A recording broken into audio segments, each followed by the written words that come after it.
huge shock in this game. Newcastle West, the champions of Limerick, beat the Tipperary champions Clonmel Commercials in the first Munster football semi-final. I did not see this coming. Newcastle West become the first Limerick club side to play in the Munster Club football final since Drom Bradford did in 2008. Key players for Newcastle West. I mean, right there, the game was slipping away from them. Clonmel Commercials hadn't looked the best, but they looked like they were hanging in there. And then an equaliser came from Ruan O'Connor in the 68th minute. 8th minute of injury time sends the game into extra time. Clonmel were hanging on, and they'd had 2 players black-carded towards the end of this game. And crucially, one of them was Kevin Fahey, who is their absolute key defender. And Kieran Cannon was also black-carded as well. So it had 13 players at the start of extra time. And by God, did Newcastle West make the most of this. Emmett Richter hit a goal in the first half of extra time. And at halftime and extra time, they were 114 to 110 up against Clonmel. And it actually looked for the first time like, wow, they're actually going to put them away here. Ian Corbett and Cian Sheehan in particular as well were fantastic for Newcastle West. And up front, Owen Hurley hit 6 points and Dermot Kelly hit 3 points. They were crucial in keeping the Newcastle West machine oiled and running. Jason Lonergan was there for Clonmel as well, so they were at full strength. There's no real excuse as to why they didn't get over the line here. I mean, the Munster Championship has been crazy this year. When you look at it and say that, you know, Finbars were originally everybody's favourites to go and win the Munster Championship, they didn't make it out of Cork. Then when Nemo Rangers beat them, everyone was saying, right, I think Nemo are going to go win. Then Nemo Rangers get beat by Clonmel Commercials, and everybody said, okay, Clonmel surely are going to go do it. And now Clonmel Commercials have been knocked out the next round as well. Can Newcastle West go and do it? It'd be very interesting to see. But one side that they're going to have to beat to do that is Kerins O'Rahillys. And they got over the line against Éire Óg Ennis in their semi-final. They had to do it without David Moran for most of the game anyway. He was sent off in the 22nd minute. 2 yellow cards for 2 fouls on the same player. 2 challenges on Ikem Ugweru. And both deemed to be yellow card worthy by the match referee. Kerins went to their first Munster football final since 2009.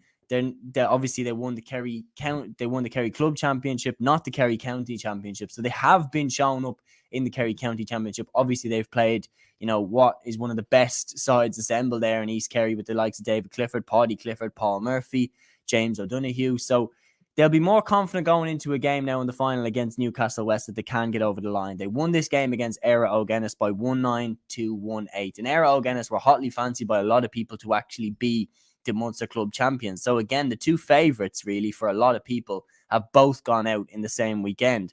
A 12-second point by the returning from Dubai, Jack Savage got Kerins O'Rahillys off the mark. And in the 3rd minute, Tommy Walsh struck a goal for Kerins O'Rahillys. And that 3-minute spell is in the end what won them the game, because Éire Óg never led from this point on. Gavin Cooney led the way for them, but Jack Savage and Tommy Walsh led the way at the other end for Kerins O'Rahillys, especially after David Moran's dismissal on 22 minutes. And at halftime, Kerins were 1-4 to 4 points ahead. In the second half, it was a fast start for Kerins O'Rahillys, points from Gavin O'Brien, who had also flown back from New York, and Jack Savage.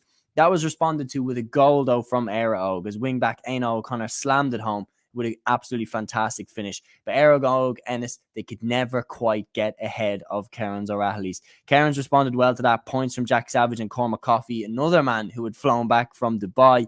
That made the score 1-8 to 4 points before O'Connor's goal. And then Kerins were 7 points ahead, but Éire Óg clawed them back. Points from Gavin Cooney, Philip Talty and Kieran Russell made it 1-9 to 1-8. And with the last minute of the game, Philip Talty got on the ball 15 metres out. He had a shot at the post, but he completely fluffed it. And Kerins O'Rahillys survived. And they are into the Munster Club final. It was a last-minute chance for Éire Óg Ennis to level it up. And having seen Newcastle West take out Clonmel Commercials in extra time, they must have wondered what might have been. But Kerins O'Rahillys against Newcastle West is the Munster Club final for 2022. Who do I think is going to win?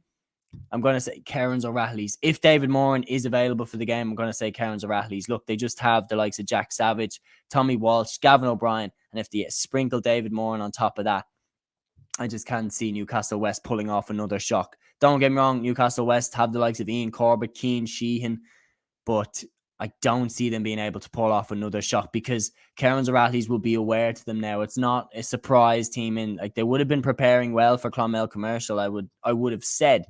but Newcastle West have, proven that they are to be taken seriously. So Kerins O'Rahillys will take them seriously. And I think they're going to get over the line by a very narrow margin, though. I think I would not be surprised if it's an extra time victory by 1 or 2 points. I'm going to go Kerins to win. Again, full preview will be coming for that here on Play on GAA. So make sure you check that out.